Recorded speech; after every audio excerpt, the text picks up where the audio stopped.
Halo Tribuners, kembali di program On Focus Tribunnews bersama saya Adila Risna. Tribuners, dinamika politik menuju Pilpres 2029 mulai terasa meski masa pemerintahan saat ini baru berjalan.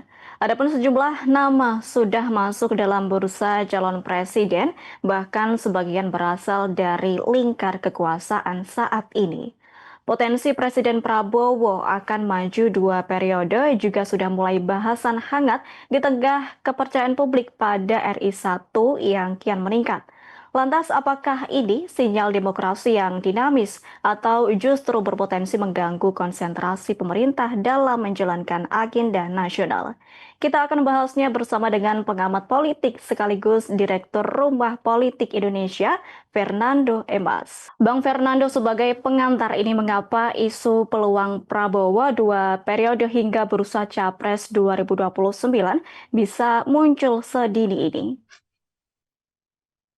Iya, kalau kita lihat ini ya, ini diawali dari kader-kader Partai Gerindra ketika di acara internal partai di tahun yang lalu, baru saja Pak Prabowo dilantik sebagai presiden, tetapi sudah ada keinginan dari kader-kader Partai Gerindra mengusung Pak Prabowo kembali untuk periode keduanya. Dan tentu ini disambut juga oleh oleh pengurus partai lain, misalnya ada waktu itu PAN, terus PKB dan yang lain-lainnya. Dan belakangan ada beberapa partai juga yang coba mendorong Pak Prabowo untuk maju di Pilpres 2029 yang akan datang. Tetapi sangat disayangkan karena kan Pak Prabowo itu masih menjabat sebagai presiden sekitar 14 bulan. Tentu masih panjang perjalanan Pak Prabowo untuk membuktikan terkait dengan program-programnya. Kalaupun beberapa kali dilakukan survei adanya kepuasan, termasuk ada beberapa partai juga mengatakan alasan kepuasan terhadap kinerja Pak Prabowo, tetapi masih ada sekitar hampir 4 tahun yang harus dijalani Pak Prabowo sebagai presiden untuk menjalankan program-programnya. Apakah beliau akan berhasil menuntaskan periode pertama ini dengan baik atau malah tingkat kepuasan itu akan semakin menurun atau malah sebaliknya akan semakin memuaskan. Dan ini perlu pembuktian dan waktu masih panjang. Kalaupun saat belakangan ini ada memunculkan nama Pak Prabowo kembali untuk memimpin 2 periode, ini apalah jangan terlalu dibesar-besarkan, dan saya berharap cukuplah kita berikan dulu waktu kepada Pak Prabowo untuk bekerja, jangan diganggu oleh ambisi-ambisi, oleh niatan-niatan dari partai politik yang ingin mengusung beliau untuk periode kedua.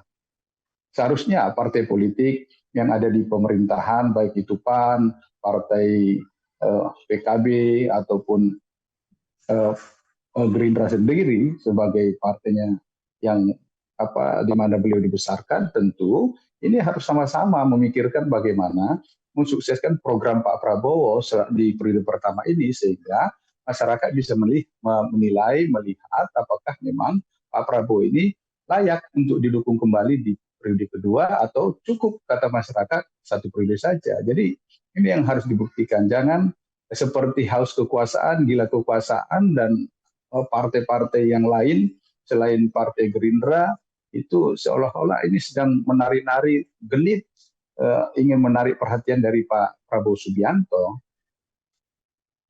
Baik Bang Fernando, seperti yang tadi Anda bilang kan masa pemerintahan Prabowo ini baru saja berjalan 14 bulan ya, sekira lamanya itu. Jika Anda melihat apakah ini merupakan bagian dari strategi politik, Bang?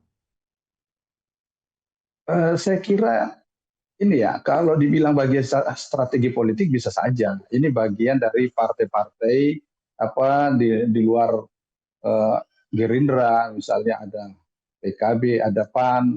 Ya, salah satu upaya untuk mendapatkan perhatian dari Pak Prabowo, misalnya seperti PAN, langsung menyodorkan nama ketua umumnya Pak Zulkifli Hasan untuk mendampingi Pak Prabowo.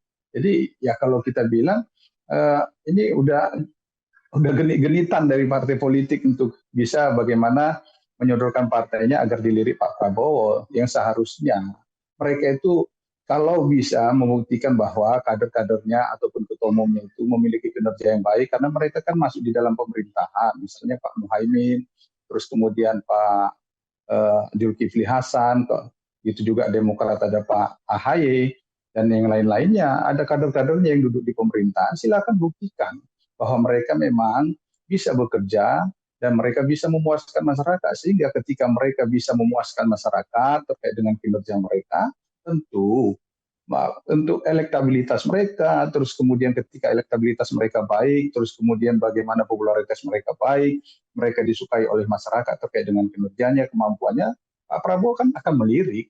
Jadi nggak perlu genit-genitan seperti ini dengan menyodor-nyodor mendorong-dorong Pak Prabowo untuk maju di periode kedua, sementara masih panjang waktu untuk menuntaskan periode pertama ini. Baik, lalu Gerindra ini kan juga mengatakan sudah memiliki modal untuk Prabowo 2 periode karena melihat dari hasil survei kepercayaan pada presiden yang mencapai 80% ini. Lantas seberapa kredibel dan konsisten tren survei saat ini Bang Fernando dalam memprediksi peluang pemilu 2029?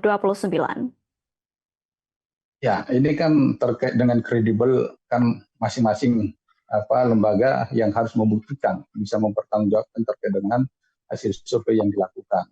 Tetapi kita harus bisa melihat kira-kira apakah kinerja dari Pak Prabowo selama 1 tahun lebih ini sudah berhasil merealisasikan apa yang sudah dijanjikan. Kalaupun misalnya seperti ada beberapa program unggulan terkait misalnya seperti makan bergizi gratis, terus kemudian bagaimana memberikan gizi kepada ibu hamil. Ini kan salah satu program. Bagaimana dengan program-program lain? Apakah memang sudah memuaskan masyarakat atau belum? Misalnya terkait dengan PKH, penertiban kawasan hutan. Apakah ini sudah berpihak kepada masyarakat? Apakah memang ini tidak malah jadi bumerang terhadap pemerintahan beliau, karena misalnya seperti beberapa wilayah yang seharusnya kalau memang penertiban kawasan hutan, ketika kawasan hutan itu diambil yang tadinya milik masyarakat ditanami kebun, seharusnya kebun itu bukan dikelola oleh perusahaan milik pemerintah misalnya seperti Agrinas, tetapi ya harusnya dikembalikan fungsinya menjadi hutan. Ini bukan malah seperti pemerintah seperti merampok hak-hak rakyat ataupun apa yang sudah diperjuangkan oleh rakyat. Jadi masih panjang sebenarnya. Kalaupun terkait dengan tingkat kepuasan terhadap pemerintahan Pak Prabowo itu 80% ataupun sekitar 80% lebih, ini kan masih di 1 tahun pemerintahan beliau. Bagaimana dengan sisa masa pemerintahan beliau yang masih cukup lama, itu sekitar hampir 4 tahun lagi? Apakah memang beliau itu akan konsisten terkait dengan kinerjanya dan bisa memuaskan masyarakat? Dan apakah memang misalnya MBG yang selama ini ada berbagai masalah di pelaksanaannya bisa diperbaiki dan akhirnya dianggap lebih memuaskan dari yang selama ini? Terus kemudian bagaimana beliau betul-betul dianggap bekerja untuk masyarakat, bukan untuk orang-orang sekelilingnya. Misalnya pengangkatan ponakannya menjadi deputi BI, ini kan eh, menjadi polemik juga terhadap pemerintahan beliau. Jadi bagaimana konsistensi beliau dalam menjalankan pemerintahannya terkait dengan keberpihakan kepada masyarakat, terkait dengan bagaimana menjalankan program-program unggulannya, apakah memang berpihak kepada masyarakat, terus kemudian bagaimana kesuksesan dalam hal melaksanakan program-program unggulan tersebut. Jadi kalaupun saat ini dianggap puas, ya jangan langsung terlalu berlebihan mensikapi itu.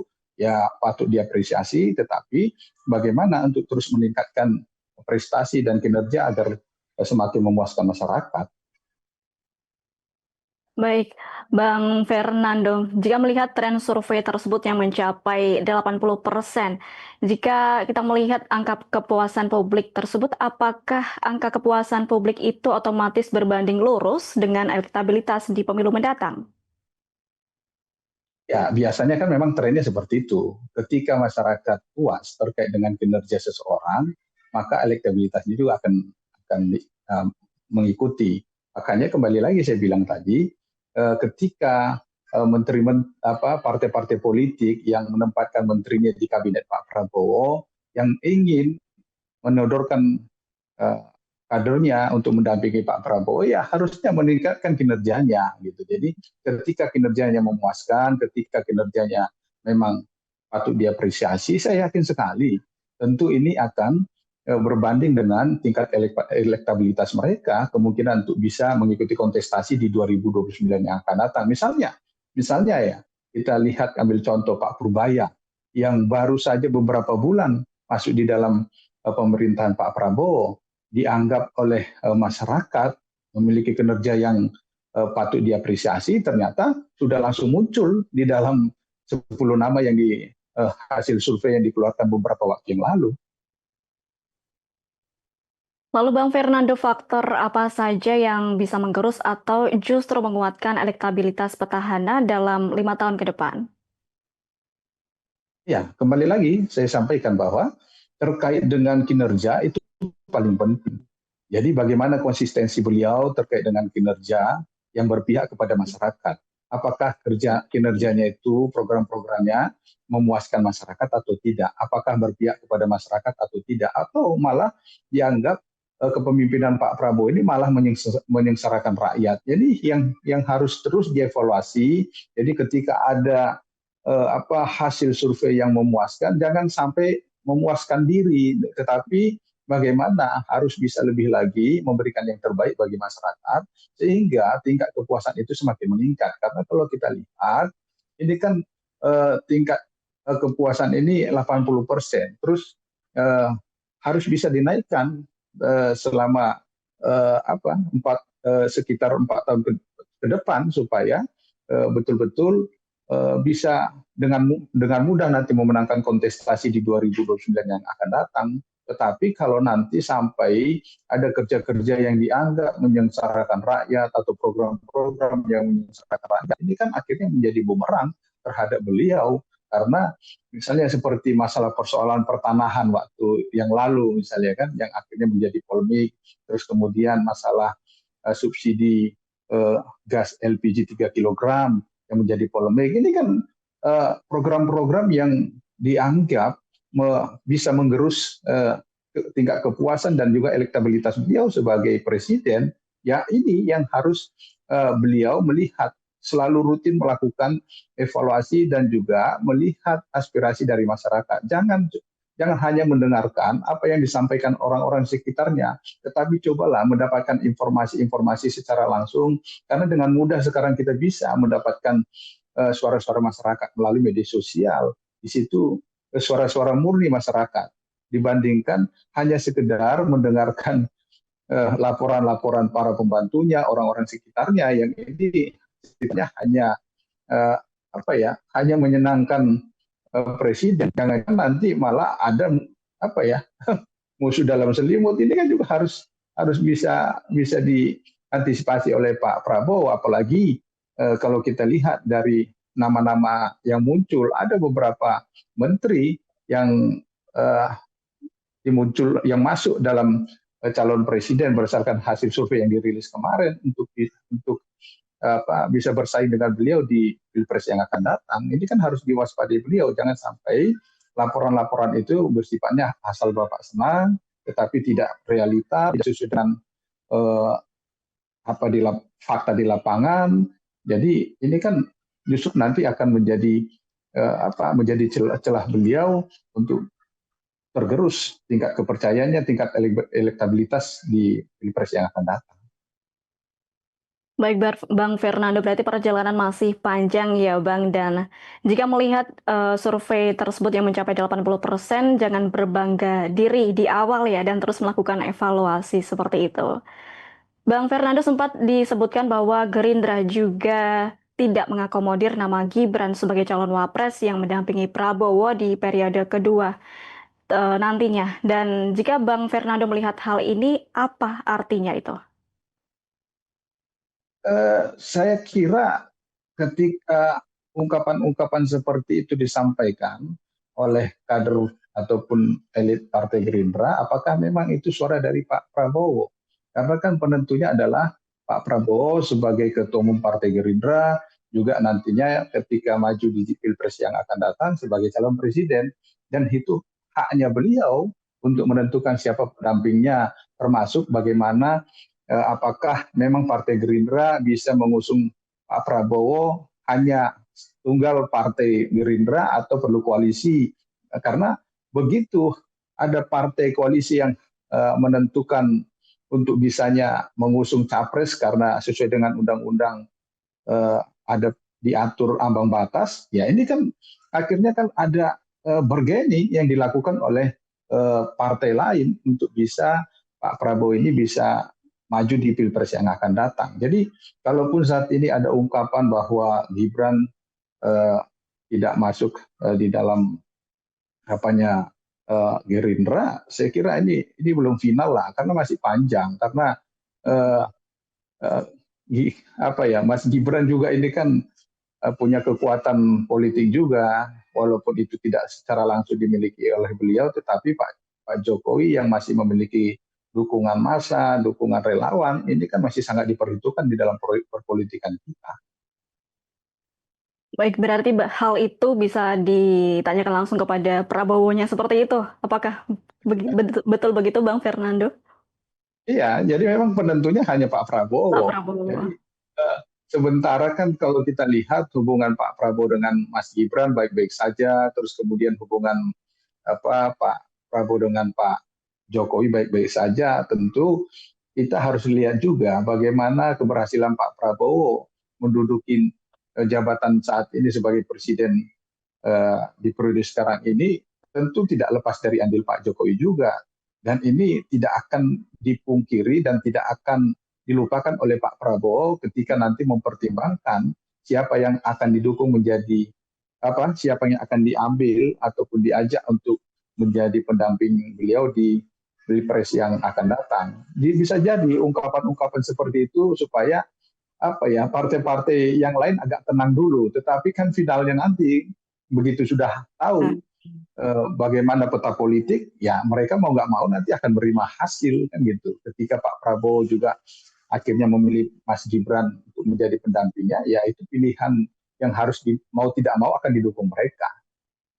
Oke, berarti ini dalam upaya untuk meredam ini dulu ya, isu terlebih dahulu ya, Bang. Ya, Seperti situasi politik saat inilah situasi kan, politik. karena bagaimanapun juga Pak Prabowo itu perlu ketenangan di dalam menuntaskan periode pertama ini. Terus kemudian kalau kita lihat Pak Prabowo ini kan belum tuntas dalam melakukan konsolidasi politik karena belum secara sepenuhnya dikuasai kekuatan-kekuatan politik saat ini. Jadi ada komponen kelompok-kelompok ataupun partai-partai politik walaupun duduk di dalam pemerintahan, tetapi ini beliau masih mempelajari tentang kesungguhan sikap politik mereka. Ya, makanya ketika ada partai-partai politik yang disinggung misalnya seperti PKB masih perlu diawasi. Ini kan bagian cara beliau melakukan manuver politik walaupun itu hanya disampaikan secara candaan, tetapi kita tidak tahu di balik di belakang apa yang dilakukan beliau untuk melakukan untuk melihat konsistensi dari partai-partai politik yang ada dalam kekuasaan saat ini, apakah memang betul-betul ingin mensukseskan pemerintahan beliau atau hanya sekedar ingin masuk dalam kekuasaan dan ada manuver-manuver politik yang dilakukan oleh partai-partai itu untuk kepentingan agenda mereka di 2029 yang akan datang. Jadi untuk saat ini masih sangat dinamis dan masih sangat sangat mungkin peluang-peluang yang terjadi terkait dengan misalnya kita nggak tahu siapa tahu tiba-tiba misalnya nanti ada nama yang betul-betul nanti bisa spektakuler kinerjanya atau gebrakannya akhirnya justru malah bisa mengalahkan Pak Prabowo berdasarkan elektabilitas. Ya ini masih panjang lah. Jadi semua masih serba mungkin. Baik, Bang Fernando, berarti Jokowi juga tetap terlibat ya dalam proses politik ini dan pemilu 2029 nantinya, termasuk arah Gibran nantinya, begitu. Ya, kalau kita lihat begini, Mbak Dila, langkah-langkah politiknya Pak Jokowi yang belakangan secara konsisten coba membangun kekuatan Partai Solidaritas Indonesia ini kan tidak bisa diabaikan begitu saja. Walaupun PSI pada uh, pileg yang lalu tidak mencapai 4%, tetapi ini kan Pak Prabowo terus memantau karena beliau punya perangkat untuk bisa melihat itu, bagaimana potensi-potensi partai politik, misalnya kan begitu. Misalnya terkait dengan potensi partai politik yang ada di pemerintahan, baik itu Golkar, PKB, PAN, atau yang lain-lainnya, Nasdem juga, ataupun PKS, bagaimana kira-kira potensi mereka di uh, pemilu yang akan datang, apakah memang akan meningkat atau menurun. Jadi kira-kira misalnya seperti PAN, walaupun menawarkan Pak Zulkifli Hasan, terus kemudian elektabilitas Pak Zul yang masih kecil, terus kemudian dilihat potensi partainya akan menurun, ya siapa yang akan mempertimbangkan? Tetapi misalnya ketika dilihat PSI yang dibantu oleh Pak Jokowi ternyata ada potensi untuk bisa menghantarkan kadernya ke Senayan, bahkan bukan hanya sekedar lolos ke parlemen, tetapi bisa melampaui beberapa persen dari ambang batas, ini kan tentu akan menjadi pertimbangan beliau. Apalagi misalnya nanti ada partai-partai politik yang juga ikut sama-sama mendukung mendukung Mas Gibran sebagai cawapres di 2029 yang akan datang. Tentu ini kan akan semakin menambah kekuatan untuk bisa menjadi pertimbangan Pak Prabowo untuk menentukan pilihan beliau siapa yang menjadi pendampingnya di 2029 yang akan datang, apakah tetap berpasangan dengan Mas Gibran atau tidak. Karena itu tadi ada banyak faktor lah nanti yang akan dipertimbangkan, apalagi seperti tadi yang disinggung Mbak Adila terkait dengan peran Pak Jokowi di dalam perpolitikan kita. Ini tidak bisa juga kita lepaskan dan diabaikan begitu saja. Lalu dalam dinamika yang sedini ini Bang Fernando, seberapa penting nantinya faktor calon wakil presiden akan menentukan peluang Prabowo 2 periode? Jadi kalau kita lihat ya dari pilpres belakangan ini, di periode kedua Wapres itu tidak penentu, tetapi Capres lah penentu kan gitu. Misalnya di masa Pak SBY, di periode kedua beliau kan mengambil Pak Budiono bukan karena Pak Budiono ini ikut andil dalam menentukan kemenangan, tetapi ya karena ada pertimbangan tertentu untuk bagaimana pemerintahan periode kedua itu bisa sukses dan berjalan dengan baik.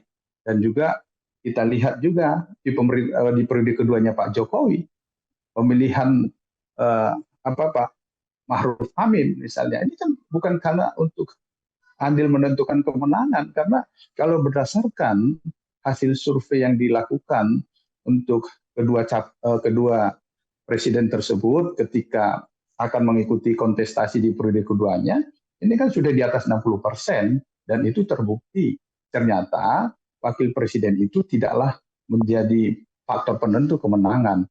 Sehingga nanti di periode kedua ini ya itu tidak akan dipertimbangkan terkait dengan faktor kemenangannya, tetapi kekuatan-kekuatan politik yang ada di belakangnya ini yang menjadi pertimbangan. Misalnya kalau kita lihat ya di periode keduanya Pak Jokowi mempertimbangkan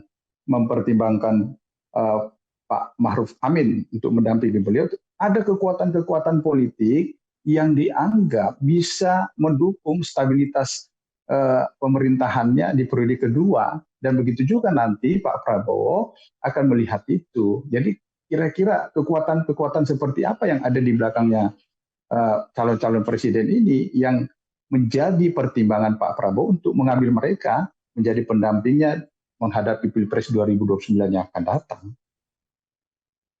Baik Bang Fernando, seperti yang Anda sampaikan tadi, terbaru terdapat hasil survei yang sudah menunjukkan nama-nama yang muncul di bursa 2029. Tetap ada nama Prabowo Gibran, kemudian masih ada nama Anies Ganjar. Namun muncul nama baru seperti Menhan Syafri Syamsuddin, Purbaya selaku Menkeu, dan Deddy Mulyadi Sampai dengan Shirley Juanda, Gubernur Maluku Utara. Bagaimana Bang Fernando melihat nama-nama tersebut? Ya, gini ya, kalau kita lihat, memang nama-nama ini yang selama ini sudah cukup populer di masyarakat. Misalnya seperti tadi yang disebutkan oleh Mbak Gila terkait dengan Pak Purbaya. Ini kan memang kalau kita lihat, pertama kali beliau dilantik sebagai Menteri Keuangan, memang gebrakan beliau mendapatkan perhatian publik. Sehingga tidak heran ketika nama beliau masuk ke dalam 10 besar hasil survei calon presiden. Karena kalau kita lihat ya, baru beberapa bulan atau belum terlalu lama beliau menjadi Menteri Keuangan, sudah ada yang coba menggadang-gadang beliau maju sebagai wakil presiden, calon presiden di media sosial, ataupun ada pernah beredar juga dalam bentuk spanduk. Begitu juga Pak Deddy Mulyadi kalau kita lihat. Memang popularitas beliau sebagai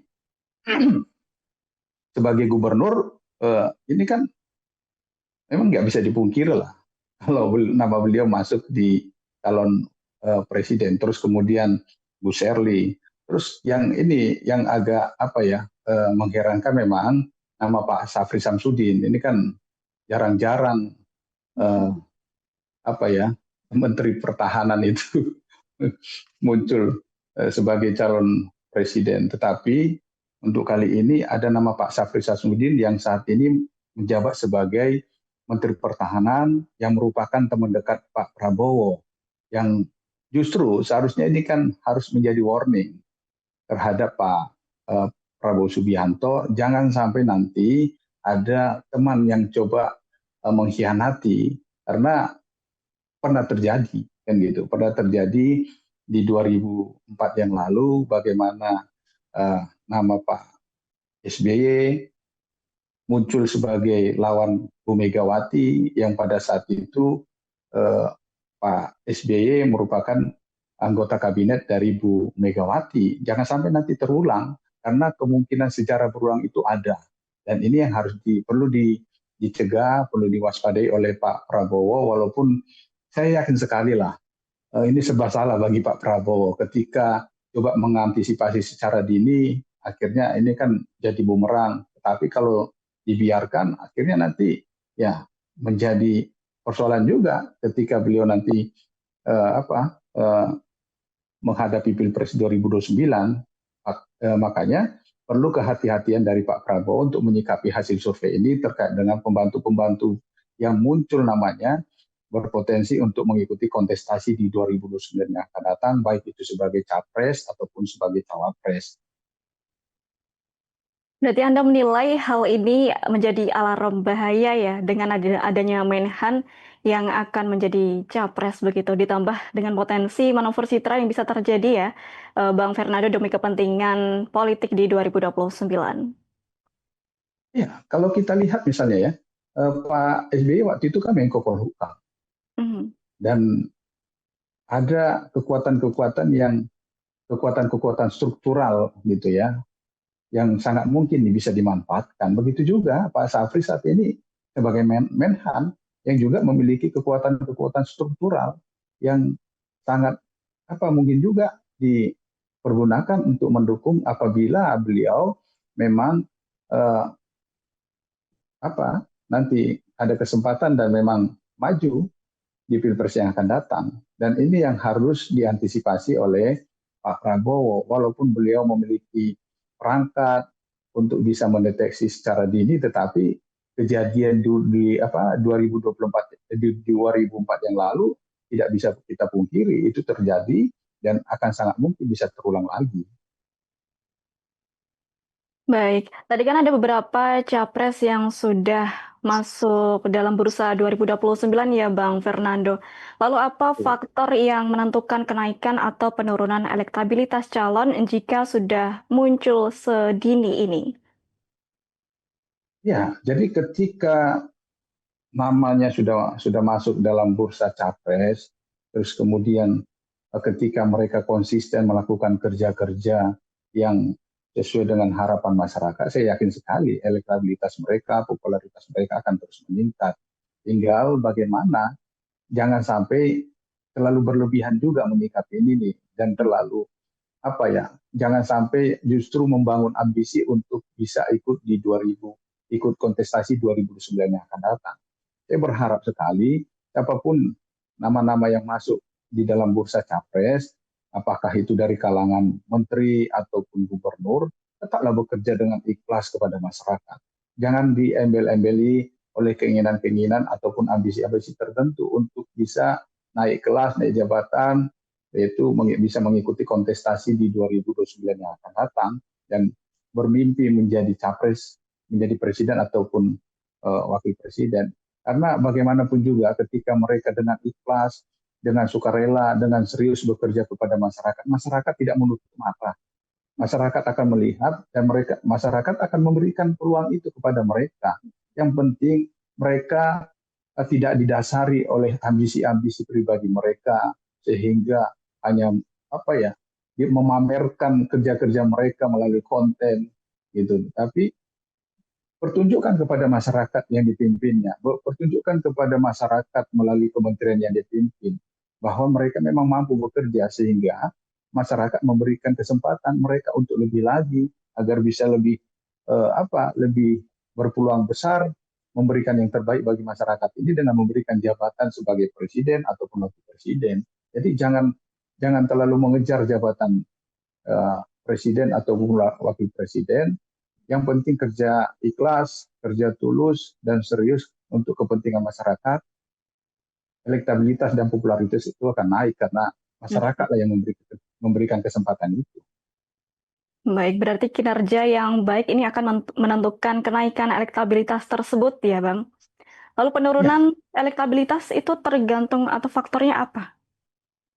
Ya, tentu ini kan berbalik dengan apa yang meningkatkan elektabilitas tadi. Jadi sama-sama kinerjanya. Kalau misalnya terkait dengan bagaimana gubernur ataupun menteri, kalau selama ini dianggap kan baik, kinerjanya bagus, makanya diberikan kesempatan ketika dilakukan survei nama mereka masuk. Tetapi begitu belakangan setelah hasil survei masuk namanya dalam bursa, kinerjanya menurun, ya ini kan akhirnya membuat masyarakat akhirnya tidak memberikan lagi kesempatan untuk mereka mengikuti kontestasi di 2029 yang akan datang dengan memberikan memberikan kesempatan nama mereka masuk di dalam bursa capres ataupun cawapres. Jadi perbaikilah kinerja supaya masyarakat melihat, menilai, karena dengan begitu masyarakat akan memberikan kesempatan kepada mereka. Jadi tetap bekerja bukan karena ada ambisi tertentu, bukan karena ada target tertentu, tetapi karena memang untuk kepentingan masyarakat. Baik, apakah koalisi saat ini berpotensi bertahan hingga 2029 atau akan terjadi realignment politik atau penyusunan kembali seperti itu, Bang? Iya, kalau saya melihat ya partai-partai politik ini terlalu pragmatis sekali sekarang ini. Jadi bagaimana mereka mempertimbangkan untuk mendukung seseorang hanya kepentingan untuk bisa masuk dalam pemerintahan. Tetapi tidak ada saat ini saya melihat mereka membangun kekuatan-kekuatan baru supaya masyarakat bisa mempertimbangkan. Mereka belum berani membuat opsi-opsi pilihan kepada masyarakat dan mengambil risiko kalah, tetapi mereka menawarkan sesuatu yang baik kepada masyarakat. Jadi ini yang sebenarnya harus dilakukan pembenahan oleh partai politik. Jangan hanya berpikiran oportunis, terus kemudian haus kekuasaan, pragmatis, sehingga mereka hanya melihat peluang siapa sih yang akan berpeluang besar untuk memenangkan kontestasi, tetapi mereka tidak berani melihat siapa sih capres yang memiliki visi besar, misi besar untuk kepentingan bangsa negara ini agar lebih baik ke depannya. Apapun resikonya harus didukung. Jadi kalau saya melihat sampai saat ini koalisi yang ada ya masih masih mengerucut kepada kekuasaan, tetapi masih ada harapan dan saya sangat berharap sekali ada keberanian partai-partai politik melakukan apa ya evaluasi terkait dengan bagaimana pemerintahan ini apakah memang layak untuk didukung kembali dan berani juga membuat opsi-opsi memberikan tawaran yang terbaik untuk masyarakat supaya ada pilihan yang terbaik untuk masyarakat ini supaya apa ya jangan jangan hanya sekedar merebut kekuasaan apa masuk dalam kekuasaan tetapi bagaimana menjalankan fungsinya sebagai partai politik, yaitu memberikan pendidikan politik, rekrutmen politik. Ya, kalau hanya sekedar mengikuti kekuasaan ini tidak melakukan pendidikan politik dan rekrutmen politik. Jadi ya mandul akhirnya menjadi partai politik tidak menjalankan fungsinya. Lalu apakah kemunculan bursa Capres 2029 yang terlalu dini ini bisa mengganggu fokus pemerintahan Presiden Prabowo saat ini, Bang Fernando? Saya berharap sebenarnya tidak akan apa ya membuat berpuas diri. Saya hanya berharap seperti itu. Karena apa? Dengan berpuas diri, akhirnya tidak memaksimalkan kerja yang sudah diprogramkan. Program-program yang sudah dijanjikan tidak akan bisa dimaksimalkan. Akhirnya secara kinerja berpuas diri juga. Karena ya seperti ini saja sudah memuaskan masyarakat, apalagi apa ya dengan apa nggak perlu lagi memaksakan diri untuk melakukan kerja-kerja lain, jangan sampai seperti itu. Tetapi saya sangat berharap Pak Prabowo dengan hasil yang sudah memuaskan ini akan bisa meningkatkan kinerjanya supaya apa masyarakat semakin memberikan peluang. Karena kalau saya lihat ya di media sosial ataupun di kesempatan-kesempatan lain masih banyak masyarakat yang merasa tidak terpuaskan dengan hasil kerja beliau. Misalnya seperti yang saya sampaikan tadi, masalah penertiban kawasan hutan. Ini ketika saya misalnya ke daerah, saya berbicara, ternyata mereka kecewa karena itu sumber pendapatan mereka, tetapi tidak ada opsi yang dilakukan oleh pemerintah. Justru mereka melihat bahwa ini cara pemerintah merampok milik rakyat, haknya rakyat, perjuangannya rakyat. Gitu. Jadi bagaimana pemerintahannya Pak Prabowo agar betul-betul mendengarkan apa yang menjadi persoalan masyarakat, apa yang menjadi keluhan masyarakat, apa yang menjadi harapan masyarakat, supaya apa kalaupun nanti beliau akan kembali mengikuti kontestasi di 2029 yang akan datang, beliau itu betul-betul menyusun program, menyusun terkait dengan visi misi itu sesuai dengan apa yang dibutuhkan masyarakat, bukan hanya sekedar dihasilkan oleh pakar-pakar yang ada di sekitar beliau, sehingga ini memaksakan program itu untuk bisa diterima masyarakat. Tetapi ke depan saya berharap sekali program-program yang dibuat oleh pemerintah atau oleh presiden, wakil presiden itu betul-betul apa yang sudah didengarkan dari masyarakat sehingga ketika dilakukan memang itu sesuai dengan kebutuhan masyarakat, sesuai dengan harapan masyarakat dan bisa memuaskan masyarakat. Misalnya seperti MBG, apakah memang ini kebutuhan masyarakat? Gitu. Termasuk program-program lain, apakah memang itu kebutuhan masyarakat? Kalau memang itu kebutuhan masyarakat, silakan lakukan dengan baik, silakan lakukan dengan mekanisme yang pas, yang tepat dan sesuai dengan apa yang diharapkan masyarakat, sehingga hasilnya akan bisa memuaskan masyarakat dan masyarakat tidak akan berpaling dari Pak Prabowo ketika menghadapi Pilpres 2029 yang akan datang. Baik, berarti ini saya menggarisbawahi ya Bang Fernando terkait kemunculan bursa Capres 2029 itu tidak begitu mengganggu fokus pemerintahan kinerja Presiden Prabowo saat ini ya, seperti itu. Ya, saya melihat tidak mengganggu, cuman ya itu tadi kembali saya katakan, jangan sampai ini memuaskan diri sehingga tidak lagi konsentrasi terkait dengan apa yang pernah dijanjikan, apa yang sudah dilakukan. Karena bagaimanapun juga pemerintah itu kan diberikan amanah oleh rakyat agar mereka bisa memberikan kerja kinerja yang baik untuk masyarakat. Jadi pertanggungjawabkanlah ini. Kalaupun saat ini masyarakat sudah puas, ya harus dibuat lebih puas lagi supaya masyarakat itu ya bukan hanya sekitar 80% yang puas, tetapi bisa 90%, bahkan kita harapkan sampai di atas 90%.